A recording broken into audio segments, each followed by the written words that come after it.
యువత రాజకీయాల్లోకి రావాలంటూ రాజకీయ నాయకులు పిలుపునిస్తూ ఉంటారు. సహజం. రాజకీయ నాయకులు యువతని రాజకీయాల్లోకి రావాలని పిలుపునివ్వకపోతే జెండా మోసేవాడు ఉండడు. ఇక దేశాన్ని ఉద్ధరిద్దాం, ప్రజాసేవ చేద్దాం, రాజకీయాల్లోకి రండి అంటూ చాలామంది పిలుపునిస్తూ ఉంటారు. భారతదేశంలో ప్రస్తుతం నెలకొన్న పరిస్థితులు చూస్తూ ఉంటే బాగా చదువుకున్న వారు, మెరిట్ స్టూడెంట్లు అసలు రాజకీయాలంటేనే విరక్తి కలిగే విధంగా ఉన్నారు. ఐఐటిలో చదివిన వారు, ఐఐఎంలో చదివిన వారు, ప్రముఖ విద్యా సంస్థల్లో చదివిన వారు, పీజీలు చేసిన వాళ్ళు, డిగ్రీలు చదివిన వాళ్ళు వారు చదివిన చదువును బట్టి ఉద్యోగం చూసుకొని వెళ్ళిపోతూ ఉన్నారు. ఇక రాజకీయాల్లోకి వస్తుంది ఎవరు? 90% 7వ తరగతి 8వ తరగతి ఫెయిల్ అయిన లారీ డ్రైవర్లు, క్లీనర్లు. 7, 8 చదివినా నేను డిగ్రీ చదువుకున్నా అని చెప్పే కొంతమంది ప్రముఖ నేతలు, బిఏలో కెమిస్ట్రీ ఫిజిక్స్ చదివిన నాయకులు, బీకామ్లో ఫిజిక్స్ చదివిన వాళ్ళు, వీళ్ళంతా గాలి బ్యాచ్ మొత్తం రాజకీయాల్లోకి వస్తూ ఉన్నారు. చక్కగా చదువుకున్న వాళ్ళు ఉద్యోగాల కోసం వెళ్ళిపోతూ ఉన్నారు. చదువుల మధ్యలో మానేసి అరాచకాలు చేసి కాలేజీ నుంచి స్కూల్ రోజుల్లోనే గ్యాంగులు మెయింటైన్ చేసి ఆ మధ్యలోనే చదువులు మానేసిన బ్యాచ్ మొత్తం రాజకీయాల్లో దిగుతూ ఉంది. మన కళ్ళ ముందే చాలామంది కనిపిస్తూ ఉన్నారు, వాళ్ళ పేర్లు చెప్పపోయినా. దీంతో రాజకీయాల్లో సరైన వ్యక్తులు ప్రవేశించడం లేదు.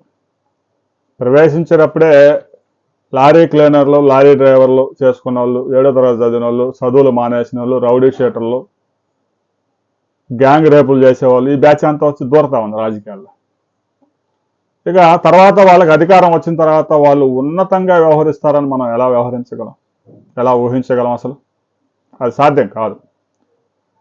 పెద్ద పెద్ద నాయకులు, ప్రధాని నరేంద్ర మోదీ, ముఖ్యమంత్రి చంద్రబాబు నాయుడు, వీళ్ళంతా యువత రాజకీయాల్లోకి రావాలని చెప్తాను. రాజకీయాల్లోకి ఎలా వస్తారు? ఒక ఎమ్మెల్యేకి పోటీ చేస్తే 50 కోట్లు ఖర్చు పెట్టాలి, ఒక ఎంపీకి పోటీ చేస్తే 200 కోట్లు ఖర్చు చేయాలి. యువత రాజకీయాల్లోకి వచ్చి అంతంత డబ్బు ఎక్కడి నుంచి తీసుకొచ్చి ఖర్చు పెడుతుంది అనేది ఒక ప్రశ్న. కార్పొరేటర్కో కౌన్సిలర్కో పోటీ చేస్తేనే 50 లక్షల నుంచి 2 కోట్లు ఖర్చు అవుతాం. సర్పంచ్కి పోటీ చేస్తే 25 లక్షల నుంచి, పెద్ద గ్రామం అయితే 1 కోటి రూపాయలు ఖర్చు అవుతాం. ఇలాంటి పరిస్థితుల్లో యువత రాజకీయాల్లోకి రావాలని పిలవడం కామెడీగా ఉంది. మా జెండాలు మోసేవారు ఎవరో లేరు, మీరంతా వస్తే మా జెండాలు మొదలు రండి అన్నట్టుగా ఉంది. ఆ రాజకీయాల్లోకి పోయిన తర్వాత వాడికి సీట్ వస్తుందా? ఇదేమన్నా వ్యాపారమా, పరిశ్రమ? వేలాది మందికి ఉపాధి కల్పించడానికి. ఆంధ్రప్రదేశ్ మొత్తం కలిపిన ఎమ్మెల్యే సీట్లు 175, ఎమ్మెల్సీ సీట్లు కొన్ని, ఆ రాజ్యసభ సీట్లు కొన్ని ఎంపీ సీట్లు ఉంటాయి. సరే, నామినేటెడ్ పదవులు కొన్ని ఉంటాయి. అన్నీ కలిపినా కూడా 1000 పోస్టులే ఉంటాయి. మరి రాజకీయాలకు గుంపులు రాజకీయాల్లోకి వస్తే వారికి ఉపాధి ఎలా? సాధ్యం కాదు. అందుకే రాజకీయాల్లో వృద్ధ నేతలు మిగిలిపోయారు, యువ నేతలు తరిగిపోయారు. ఆ వృద్ధ నేతలు వారి యొక్క వంశాన్ని కూడా ఆ రాజకీయాల్లోకి దింపుతూ ఉన్నారు. బీజేపీలో అయితే అలాంటి పరిస్థితి లేదు. కుటుంబ వారసత్వం బీజేపీలో లేదు. ఆ విషయంలో మాత్రం బీజేపీ నాయకులు మెచ్చుకోవాల్సిందే. ఎవరూ కూడా వాళ్ళ పిల్లల్ని రాజకీయాల్లోకి తీసుకొచ్చే ప్రయత్నం చేసి పుష్ చేయరు. వాళ్ళంతటా వాళ్ళు రాజకీయాల్లోకి వస్తే ఎదిగితే సహకారం అందించవచ్చు. కానీ ఎక్కడా కూడా బీజేపీ నేతలు వాళ్ళ పిల్లల్ని తీసుకొచ్చి ఎంపీ సీట్లు ఇప్పించుకొని, ఎమ్మెల్యే సీట్లు ఇప్పించుకొని ప్రోత్సహించే కార్యక్రమం లేదు. అంతవరకు మనం సంతోషించాలి. ప్రధాని నరేంద్ర మోదీ 75+, నితీష్ కుమార్ బీహార్ ముఖ్యమంత్రి 75+, ఆంధ్రప్రదేశ్ ముఖ్యమంత్రి చంద్రబాబు నాయుడు 75+, తమిళనాడు ముఖ్యమంత్రి స్టాలిన్ 75+, ఇక కేరళ ముఖ్యమంత్రి విజయన్ 75+. ఈ విధంగా దేశవ్యాప్తంగా కనుక మనం పరిశీలిస్తే మొత్తం ముఖ్యమంత్రులు, ప్రధానమంత్రులు, కేంద్ర మంత్రుల్లో 75+ బ్యాచ్ దాదాపుగా 75% పైగా ఉంది. మరి యువత రాజకీయాల్లోకి వస్తే కదా వాళ్ళ పదవులకి అవకాశం ఉంది. అది అందువల్ల వాళ్ళే కొనసాగుతూ ఉన్నారు. కేంద్ర ప్రభుత్వంలోనూ రాష్ట్ర ప్రభుత్వంలోనూ ఉద్యోగం చేస్తే 60 సంవత్సరాల తర్వాత వీడు పనికిరాడు, పని చేయలేడని చెప్పేసి ఇంటికి పంపిస్తారు.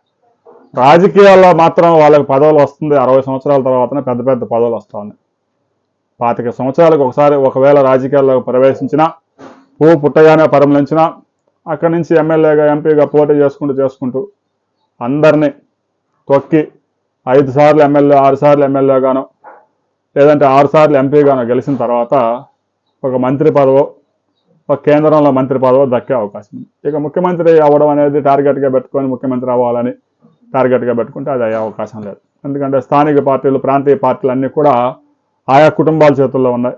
కేంద్రంలో కాంగ్రెస్, బీజేపీ జాతీయ పార్టీలుగా ఉన్నాయి. రాబోయే రోజుల్లో కూడా రాజకీయ నాయకులు యువత రాజకీయాల్లోకి రండి అని పిలిస్తే అది కామెడీగా ఉంటుంది. వృద్ధ నాయకులు పదవులు వదలరు, యువతకి పనులు అప్పచెప్పరు. మరి యువత రాజకీయాల్లోకి వెళ్ళి వాళ్ళ జీవితాలను నాశనం చేసుకోవాలా? యువత ఎందుకు రాజకీయాల్లోకి రావడం లేదు? పెద్ద పెద్ద నాయకులు పిలిపించినా కూడా యువత పెద్దగా ఆసక్తి ఎందుకు చూపడం లేదు? ఎవరో ఒకళ్ళిద్దరు బాగా ఉన్నత విద్యావంతులు తప్ప ఆ రాజకీయాల్లో ఆ భూత పురాణాలు వినలేక ఆ బూతులు మరింత పెరిగిపోయి ఇప్పుడున్న పరిస్థితుల్లో అసలు ఎవరు రాజకీయాల్లోకి అడుగుపెట్టే పరిస్థితి లేదు. యువత రాజకీయాల్లోకి ఎందుకు రావడం లేదనే విషయాన్ని ప్రతి ఒక్కరూ మీ అభిప్రాయాన్ని కామెంట్ చేయండి. తర్వాత మరిన్ని వివరాలతో మరో వీడియోలో మనం కలుసుకుందాం.